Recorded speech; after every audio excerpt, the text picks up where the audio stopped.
자,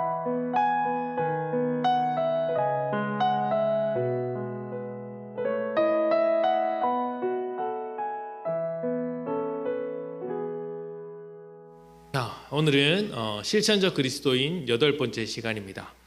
오늘은 빌레몬서에 나오는 빌레몬이라는 사람에 대해서 이야기를 함께 나누겠습니다. 빌레몬서는 성경 전체 가운데 굉장히 짧은 성경에 속합니다. 단 한 장밖에 없고요. 내용도 굉장히 사적인 내용으로 가득 찬 편지입니다. 바울이 빌레몬이라는 사람에게 개인적으로 보낸 편지입니다. 공식적으로 교회에게 요청한다든지 교회가 이렇게 해야 한다라는 편지 내용은 없습니다. 빌레몬이 골로새 교회에 있었는데 골로새 교회를 향한 편지는 골로새서라고 우리가 따로 이제 있습니다. 지금 이 편지는 아주 사적인 편지입니다. 그런데 이 사적인 편지가 성경의 한 부분으로서 인정되고 있습니다. 왜냐하면 이 내용이 굉장히 중요한 면이 있고 또 무엇보다 이 말씀 안에 등장하는 몇몇의 인물이 중요한 인물이기 때문입니다. 편지에는 이제 3명의 주인공이 나옵니다. 가장 먼저 편지를 쓰고 있는 당사자 바울이겠죠. 발신자 바울이 나옵니다. 그리고 수신자 빌레몬이 있습니다. 편지를 받는 주인공이죠. 그리고 마지막으로 이 편지의 내용의 이제 중요한 부분을 차지하고 있는 편지의 핵심 내용인 오네시모라는 사람입니다. 일단 우리가 빌레몬에 대해서 먼저 알아보자면 빌레몬은 사업가입니다. 골로새 출신의 사업가인데 이제 부자이기도 합니다. 아마 이 사람이 사업차 굉장히 유명한 상업도시였던 에베소에 방문을 했고 그곳에서 목회를 하고 있었던 바울을 만나서 복음을 듣고 예수를 믿은 것으로 보입니다. 이제 예수를 믿은 바울은 빌레몬은 자기의 일이 끝나고 고향으로 돌아오게 되겠죠. 그 고향 골로새에서 다시 한번 교회를 세우게 되었는데 그것이 골로새 교회입니다. 신약 성경에 말씀드린 대로 신약 성경의 골로새서가 그 교회에 쓴 편지죠. 그 편지를 보면 바울이 골로새 교회를 믿음과 사랑이 넘치는 교회, 온 수많은 지역 가운데 그 소문이 너무 잘난 교회, 아주 칭찬할 만한 교회라는 이야기가 있습니다. 그만큼 빌레몬이 교회를 잘 세워가고 있다. 또 빌레몬과 함께하고 있던 에바브라라는 사람이 교회를 잘 세워가고 있다라는 뜻이겠죠. 그러니 이제 골로새 교회를 시작한 빌레몬의 믿음이 얼마나 이제 대단하겠습니까? 그의 믿음과 그의 삶이 사람들에게 본이 되고 있다라고 볼 수 있겠죠. 자, 또 한 사람은 오네시모입니다. 오네시모는 빌레몬의 집에서 일을 하던 노예였습니다. 종이었죠.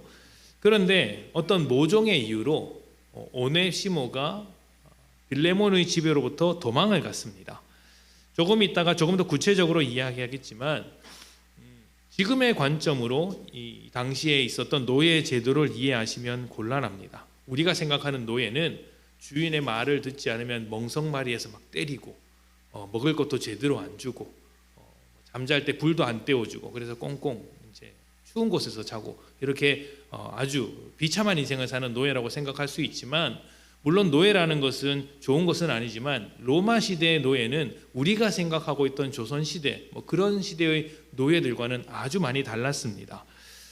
당시의 노예는 이런 것이었어요. 우리가 자동차를 소유하듯이 소유하는 개념이었습니다.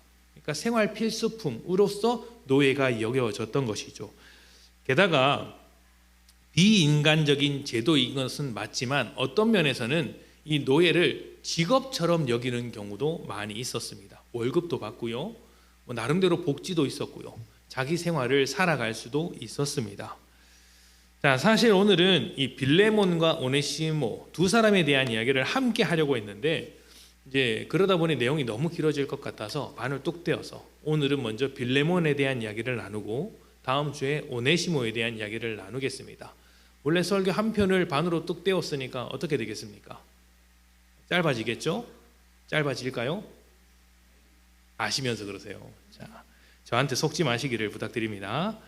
자, 오늘은 빌레몬의 믿음과 결단을 함께 들여다보고 오늘 우리에게 주시는 은혜가 무엇인지 함께 나누기를 축복합니다. 자, 빌레몬서 1장 18절 말씀을 봅시다. 함께 봉독합니다. 18절입니다. 자, 시작. 그가 만일 내게 불의하였거나 내게 빚진 것이 있으면 그것을 내 앞으로 계산하라. 아멘. 자, 맨 처음 말씀드렸던 것처럼 오네시모는 도망친 노예입니다.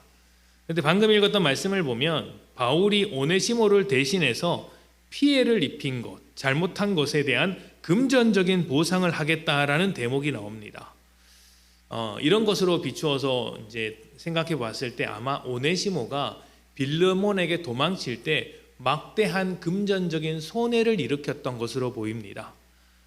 특히 이런 내용으로 보아서는 재정을 담당하는 그런 노예였을 수도 있겠다라는 생각이 드는데요.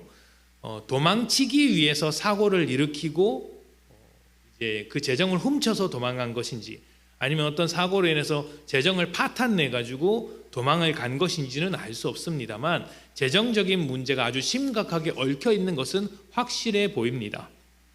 자, 그런데 당시의 노예 제도에 대해서 먼저 생각을 해보는 것이 좋겠습니다. 당시의 노예는 대부분 전쟁 포로였습니다. 전쟁 포로는 어떤 사람일까요?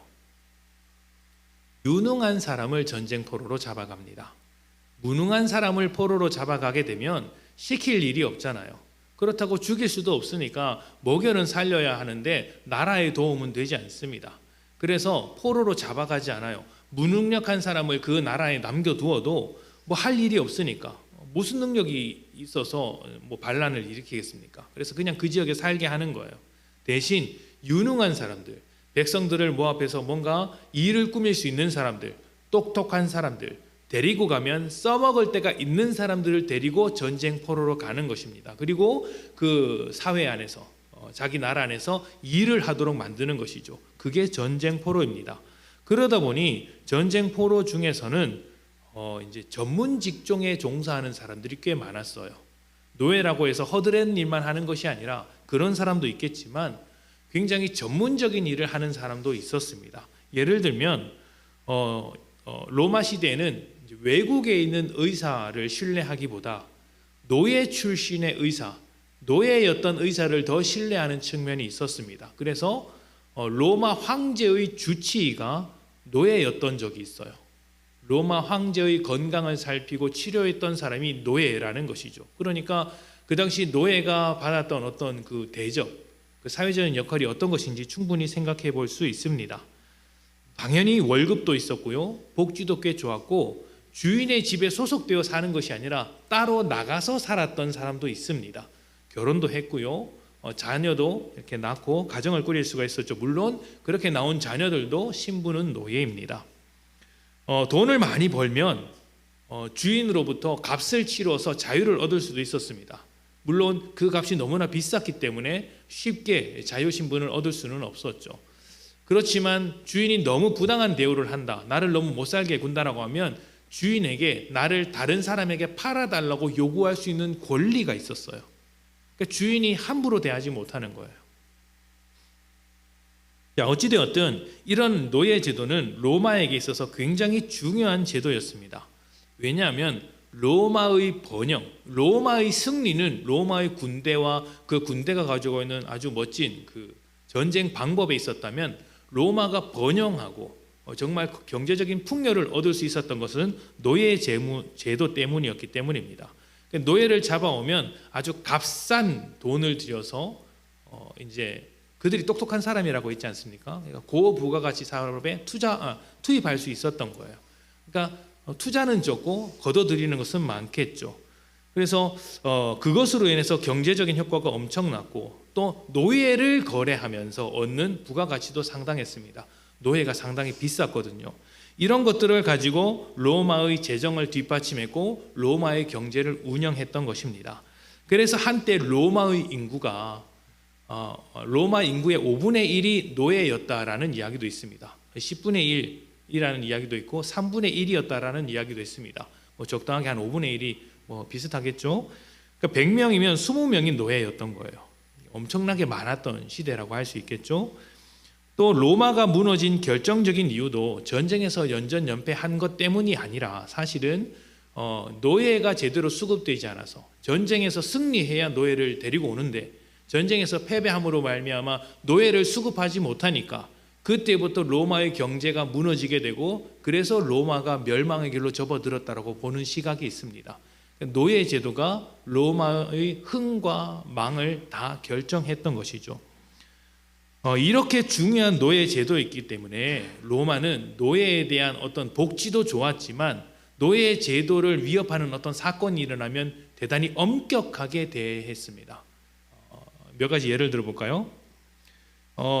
로마 사회에는 한 사람이 굉장히 많은 노예를 소유하는 일도 허다했습니다. 어떤 집에서는 400명의 노예를 거느리기도 했었고 또 어떤 집에서는 700명의 상시 노예, 뭐 일꾼이라고 할 수 있겠죠. 이런 노예를 이제 직원처럼 보유한 집도 있었다고 합니다.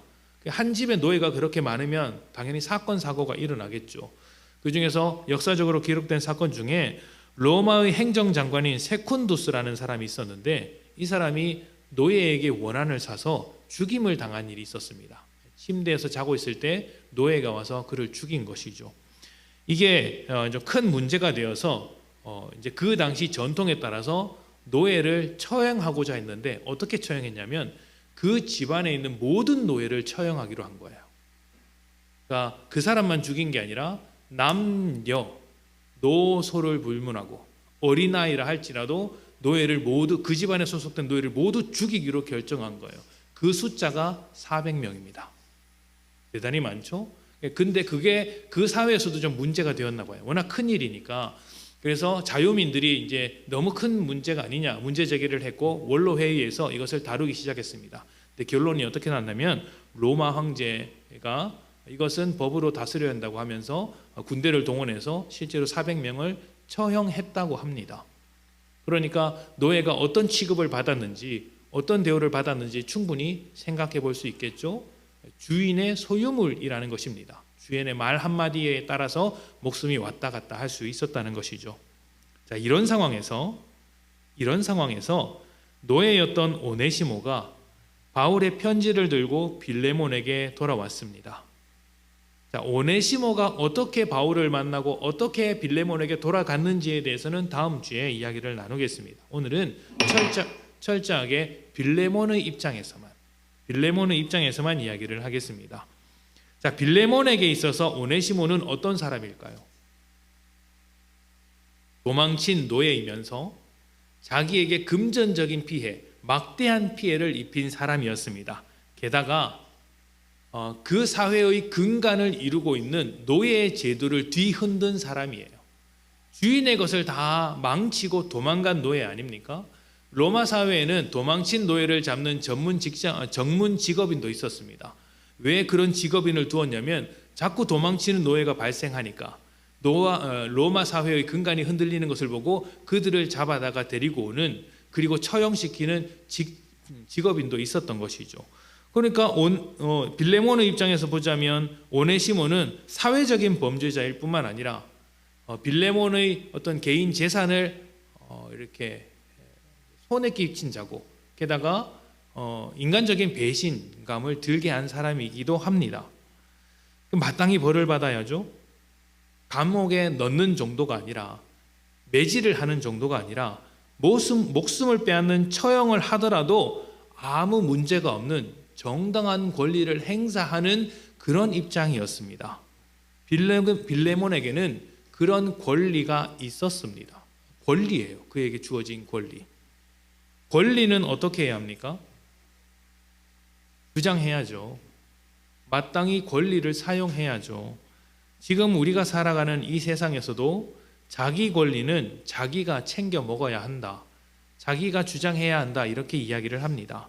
다른 사람이 내 권리를 챙겨주지 않습니다. 지금 우리의 관점으로 노예 제도를 생각하시면 안 됩니다.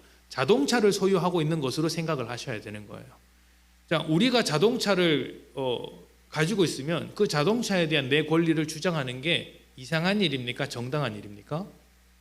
정당한 일이죠. 그것처럼 노예에 대한 나의 권리를 주장하는 것도 그 당시에는 굉장히 정당한 일이었습니다. 그래서 빌레몬도 자신을 위해서 그리고 사회를 위해서, 왜냐하면 사회를 흔드는 사회의 근간을 흔드는 문제이지 않습니까? 그러니까 그 사회를 위해서 오네시모를 처벌할 권리를 주장하는 것이 옳았습니다. 로마 사회의 관점에서는 옳은 일이었어요. 당시 로마 사회에서 노예 제도는 사회를 건강하게 만드는 제도였고, 로마 사회를 무너뜨리게 할 수 있는 어떤 그 위험이 오네시모에게 있었기 때문에 그것을 주장해야만 했었습니다. 당연히 권리를 지켜야죠. 그런데 이러한 상황에서 바울은 좀 다르게 이야기를 하고 있는 거예요. 자, 봅시다. 빌레몬서 1장 10절부터 17절인데 쉬운 성경으로서 우리 교독하도록 하겠습니다. 제가 10절을 읽고요, 그 다음 여러분이 읽겠습니다. 자, 10절입니다. 감옥에 갇혀 있는 동안 나는 믿음의 아들 오네시모를 얻었습니다. 그를 위한 부탁이니 들어주기를 바랍니다.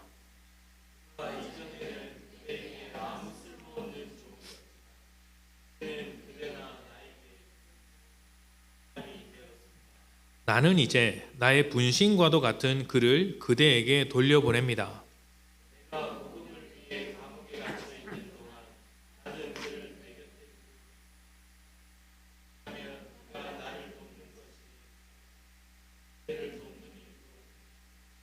그러나 먼저 그대의 허락을 받지 않고는 아무 일도 하고 싶지 않습니다. 이것은 내가 시켜서 선을 베푸는 것이 아니라 그대 스스로 하길 바라는 마음 때문입니다.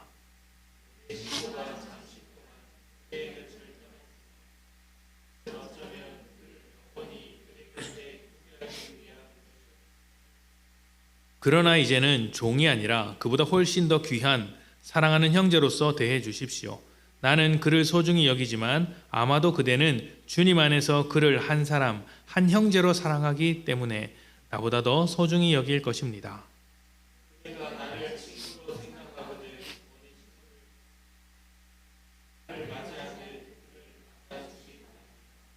아멘. 자, 오네시모가 감옥에서 바울을 만났습니다. 그리고 예수를 믿게 되었죠. 그러자 바울이 오네시모를 위하여 빌레몬에게 편지를 보내는 것입니다. 그 내용은 오네시모를 받아주어야 한다. 용서할 뿐만 아니라 받아주어야 한다. 이렇게 이야기를 하죠. 손해를 끼친 종이지만 이제 종이 아니라 우리의 귀한 형제, 사랑하는 형제이기 때문에 그 모든 것을 뒤로 넘기고 한 가족처럼 받아주어라. 이렇게 말을 하는 것입니다. 빌레몬에게 복음을 가르치고 전해준 사람이 누구였냐면 바울입니다. 바울이니까 빌레몬에게 있어서 바울은 대단히 소중한 사람이죠. 그런 바울이 빌레몬에게 이렇게 요구하는 거예요. 당신에게 내가 복음의 빛을 준 적이 있다. 당신은 나에게 빚진 자다. 그러니 당신이 나를 대해줘야 할 그 태도를 가지고 지금 이 무익한 종 오네시모를 맞아주어라. 나에게 해야 할 그 태도로서 오네시모를 만나라. 이렇게 이야기를 하고 있는 것입니다. 여러분, 지금 바울이 빌레몬에게 무엇을 요구하고 있는지 아십니까? 빌레몬에게 막대한 손해를 감수하라고 이야기하고 있는 거예요. 정당한 권리, 마땅히 주장해야 할 권리를 다 포기하라고 이야기하고 있는 중입니다. 오네시모가 주인의 것을 갚아야 합니다. 갚지 못할 상황이라면 벌을 받아야죠. 도망간 것에 대한 처벌할 권리가 빌레몬에게 있었습니다. 그런데 그 마땅한 권리, 정당한 권리, 사회적으로도 행사해야 할 만한 그 권리를 포기하라고 요구하고 있는 것입니다. 사실 말도 안 되는 것이죠. 따지고 보면 사회적으로 큰 문제가 일어날 수도 있는 결정 아닙니까? 요즘 경제 뉴스에 가장 많이 나오는 이슈가 그 주가 조작 뉴스입니다. 이게 워낙 큰 뉴스죠. 유명한 연예인이 이제 연루되기도 해서 이제 많은 사람들에게 피해를 끼친 문제이기도 하고, 그래서 사람들의 더 많은 이목을 끌고 있는 것 같습니다. 궁금해서 이제 찾아봤어요. 어떻게 이런 일이 일어났나. 아주 복잡한 과정을 통해서 이제 일어났더라고요. 그 과정에서 정말 우리가 상상하기도 힘든 어마어마한 돈들이 왔다 갔다 했고, 그 속에서 거의 대부분의 사람들이 큰 피해를 입고 있습니다. 사회적으로 대단히 큰 문제가 되었고, 이제 그 사건이 터지자마자 우리나라 경제가 휘청할 정도라고 하니 정말 큰 사건이었구나라는 생각이 듭니다. 조금 과한 비유이고 좀 정확한 비유는 아닐지 모르겠지만 저는 이 바울이 오네시모를 용서해달라고 하는 이 입장이, 이 지금 요구가 주가 조작으로 피해를 입은 사람들에게 찾아가서 가해자를 용서하라고 이야기하는 것과 거의 비슷하지 않나라는 생각이 듭니다. 그냥 용서해 줄 뿐만 아니라 용서해 줌으로 인해서 네가 당연히 받아야 할 그 보상받아야 할 권리도 포기했으면 좋겠다라고 이야기하는 거예요. 엄청난 손해죠. 근데 그걸 감당할 수 있으면 감당하라, 이렇게 이야기를 하는 것이죠. 만약 이 사람들을 그냥 용서해 주면 이 사회를 움직이는 경제 시스템이 위협받을 수 있을지도 모릅니다. 굉장히 위험한 행동 아닙니까? 그런 비판이 있을 수 있는데 그런 것까지도 감수하면서 용서해 주어라, 이렇게 이야기를 하는 거예요. 이게 좀 과한 비유이고 정확하게 맞지 않을 수 있습니다. 그러나 권리를 포기하고 손해를 감수해야 한다는 측면에서 볼 때는 충분히 함께 생각해 볼 수 있는 이야기라는 것이죠. 자기 권리를 주장해야 하는 오늘날 그 권리를 포기하는 사람은 바보 같은 사람입니다. 그 권리를 포기하면요, 자기만 손해를 보는 게 아니에요. 빌레몬이 자기만 손해를 받겠습니까? 자기 집의 재정이나 자기 사업의 재정이 파탄나면 그 집도 어려움에 빠져요. 자기 자식들도 있을 것 아닙니까? 자기에게 소속된 그 직원들도 있을 것 아닙니까? 그들이 피해를 보겠죠. 그럼에도 그것을 감수하라고 이야기하는 것입니다. 우리가 만약 그렇게 행동을 한다면 이 세상에서 어떤 소리를 듣겠습니까? 무책임한 사람, 권리를 챙겨 먹을지 모르는 사람, 바보 같은 사람, 이런 이야기를 듣겠죠. 지금 세상은 싸워서라도 자기의 권리를 쟁취하고 확보해야 하는 세상입니다. 제가 이 설교를 준비하면서 세상은 과연 이 권리에 대해서 어떻게 주장하나 궁금해서 이제 인터넷 서점을 돌아다니면서 그 베스트셀러 책 목록을 다 검색해 봤어요. 단어를 놓고 검색을 해봤어요. 대부분 큰 서점들 뿐만 아니라 작은 서점들에서 대부분 이렇게 이야기를 하는 거예요. 그 책에 나오는 내용들이 모두 자기 권리를 확보하기 위한 내용의 책들이 대부분이었어요. 어떻게 하면 내 권리를 챙길 것인가? 어떻게 하면 남들보다 더 많은 권리를 확보할 것인가? 어떻게 하면 내가 모르고 있었던 권리를 찾아내서 다 먹을 수 있을 것인가? 이런 권리 획득을 위한 노하우와 기술을 기록한 책들이 굉장히 많았고, 권리를 주장해야 한다는 그 정당성을 이야기하는 책들이 대부분이었습니다. 그런데 그 수많은 서점 중에 딱 한 군데가 권리를 포기해야 한다라는 책으로 가득했어요. 어떤 서점이었는지 아십니까? 기독교 서점이었어요. 모든 서점이 권리를 주장하는 책으로 가득한데 유일하게 기독교 서점만 권리 포기에 대한 책이 있었습니다. 제가 그것을 보고 세상이 돌아가는 법칙과 하나님 나라의 법칙이 이렇게 다르구나라는 것을 발견하게 되었어요. 그런데 여러분, 이 권리를 포기하라는 말이 기독교에만 있는데 왜 이것을 우리에게 요구하고 있을까요? 세상은 자기를 주장하지만, 그래서 자기의 권리를 챙겨야 하지만 우리는 자기를 주장하는 사람들이 아니라 예수를 주장하는 사람들이기 때문입니다. 예수를 주장하기 때문에 예수님께서 하신 것처럼 자기 자신을 내려놓는 자리까지 가는 것이죠. 그 자리가 십자가의 자리 아닙니까? 빌립보서 2장 5절부터 8절입니다. 유명한 말씀이죠. 우리 함께 봉독해 봅시다. 5절입니다. 시작. 너희 안에 이 마음을 품으라. 곧 그리스도 예수의 마음이니 그는 근본 하나님의 본체시나 하나님과 동등됨을 취할 것으로 여기지 아니하시고 오히려 자기를 비워 종의 형체를 가지사 사람들과 같이 되셨고 사람의 모양으로 나타나사 자기를 낮추시고 죽기까지 복종하셨으니 곧 십자가에 죽으심이라. 아멘. 바울이 요구하는 것이 바로 이것입니다. 예수님을 따르라는 것이죠. 너희 안에 이 마음을 품으라. 곧 그리스도 예수의 마음이니. 그분이 어떤 분이시죠? 그는 근본 하나님의 본체시나 하나님과 동등된 분이시나 그 동등됨을 취하지 않고 오히려 자기를 비웠다고 이야기하십니다. 자기를 비웠다는 게 뭐죠? 마땅히 누려야 할 권리를 다 포기했다라는 것이죠. 권리를 포기하고 종의 모양으로, 종의 형체로 사람들과 같이 되셨다. 종의 모양으로 사람과 같이 되었으면 사람 중에서 가장 낮은 존재가 되는 거예요. 주인의 모양으로 사람이 된 게 아니라 종의 모양으로 사람이 되었습니다. 그래서 자기를 낮추시고 죽기까지 복종하셨으니 곧 십자가에서 죽으심이라입니다. 예수를 따르는 것이죠. 우리는 이 세상을 살고 있지만 이 세상에 속한 사람은 아닙니다. 하나님의 백성이죠. 세상은 자기 권리를 더 챙겨야 하는 그런 법칙을 따르고 있지만 우리는 하나님의 영광을 위해 하나님의 나라를 세워가기 위해 자기의 마땅한 권리를 포기하는 자리까지 가는 사람들입니다. 예수께서 하나님과 동등된 분이시면서도 자기를 비워 종이 되신 것인 것처럼, 종이 된 것처럼, 그리고 죽음의 자리까지 내려가셨던 것처럼 우리도 세상의 권리를 내려놓고 죽음의 자리까지, 종의 자리까지, 가장 낮은 자리까지 내려가는 것이죠.